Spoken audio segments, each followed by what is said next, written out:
বন্ধুরা খুবই সহজভাবে ও সামান্য উপকরণ দিয়ে তালের কদম ফুল পিঠের অসাধারণ একটা রেসিপি শেয়ার করব।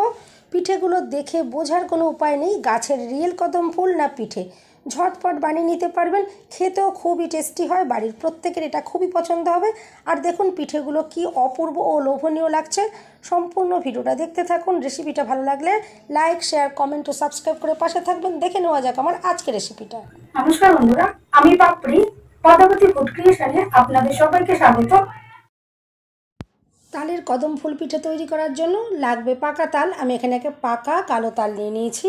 আর তালটা প্রথমে খুব ভালো করে আমি ধুয়ে নিয়েছি, আর উপরে যে একটা টুপির মতো অংশ থাকে সেটা আমি আগে ভেঙে দিয়েছি। আর এরপর দেখুন তালের খোসাগুলো আমি ভালো করে ছাড়িয়ে নিয়েছি। আর বন্ধুরা একটু পাকা তাল নেওয়ার চেষ্টা করবেন, তাহলে কিন্তু খোসাগুলো ছাড়াতে খুবই সুবিধা হবে। খুব তাড়াতাড়ি কিন্তু খোসাগুলো ছাড়িয়ে নেওয়া যাবে। আর এই পাকা কালো তাল যদি নেন তাহলে কিন্তু এই তালগুলো কিন্তু তিতকুটেও হয় না। দেখুন প্রথমে আমি এভাবে খোসাটা ছাড়িয়ে নিলাম। আর এরপর আটিগুলোকে একটু আলাদা করে নিতে হবে। আর মাঝের যে একটা শক্ত অংশ থাকে সেটা আমি দেখুন বাদ দিয়ে দিচ্ছি। আর এরপর এক একটা আটিকে নিয়ে আমি একটু জলে চুবিয়ে ধুয়ে নেবো। এতে কী হবে, যদি সামান্য একটু তিতকুটে ভাব থেকেও থাকে তাহলে সেটা কিন্তু সেই তিতকুটে ভাবটা কেটে যায়। দেখুন এভাবে বাটিতে আমি জলে একটু চুবিয়ে ধুয়ে নিচ্ছি। আর এভাবে ধুয়ে নেওয়ার পরে প্রত্যেকটা আটিকে আমি একটু ভালো করে চটকে নেব, যাতে একটু এটা ঘষে নেওয়ার সময় খুব সুবিধা হয়, খুব তাড়াতাড়ি করে কিন্তু ঘষা হয়ে যাবে। আর আমি তালটা ঘষে নেওয়ার জন্য একটা বাঁশের চুপড়ি ইউজ করছি। বাঁশের চুপড়ি দিয়ে আপনারা তালটা ঘষে নেবেন, দেখবেন খুব তাড়াতাড়ি তালটা ঘষা হয়ে যাবে। আর যে আঁশগুলো সেই আঁশগুলো কিন্তু আর ছেঁকে নেবারও কোনো প্রয়োজন পড়বে না। এই চুপড়ির গায়েতেই কিন্তু আঁশগুলো আটকে যাবে। খুব সহজেই কিন্তু তালের পাল্পটা এভাবে বার করে নিতে পারবেন। দেখুন আমি এভাবে ঘষে তালের পাল্পটা বার করে রেডি করে নিচ্ছি।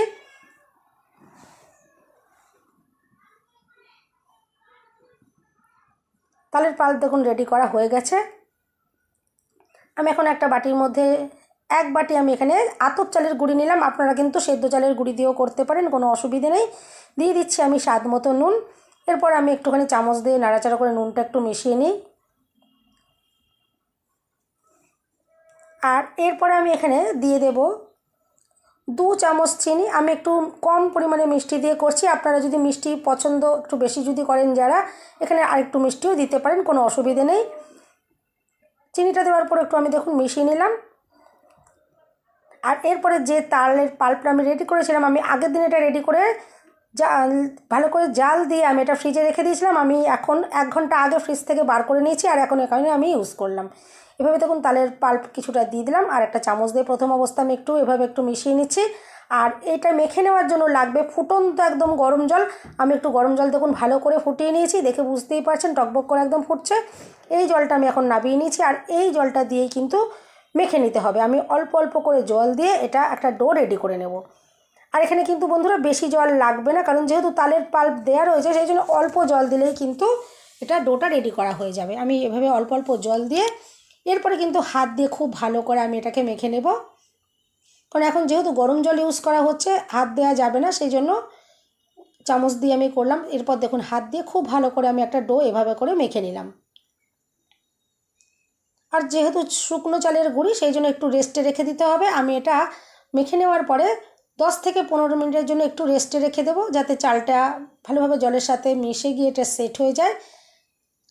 আর ততক্ষণে আমি নারকেলের পুরটা বানিয়ে নেব। এটা দেখুন আমি এখন চাপা দিয়ে রেখে দিচ্ছি। এরপর গ্যাস জ্বালিয়ে আমি একটা কড়াই বসিয়ে দিয়েছি, আর দিয়ে দিচ্ছি কিছুটা কোরানো নারকেল। আর পুরটা আমি আখের গুড় দিয়ে তৈরি করব। আপনারা চাইলে কিন্তু চিনি দিয়েও করতে পারেন, কোনো অসুবিধা নেই। তবে তালের সাথে কিন্তু আখের গুড়ের ফ্লেভারটা ভীষণ ভালো লাগে, আমি সেই জন্য এখানে আখের গুড়টা ইউজ করছি। আখের গুড় দিয়ে আপনারা একটু খেয়ে দেখতে পারেন, দেখবেন খুবই ভালো লাগবে।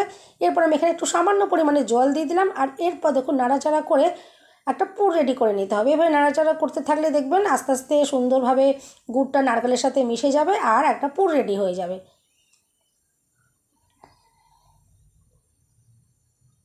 এভাবেই দেখুন নাড়াচাড়া করতে করতে আমি পুরটাকে রেডি করে নিয়েছি। পুরটা কিন্তু সুন্দরভাবে এখন পাক চলে এসেছে। এখন আমি গ্যাস বন্ধ করে দেবো। পুরটা একদম রেডি হয়ে গেছে, এটা আমি কড়াই থেকে নামিয়ে নেব।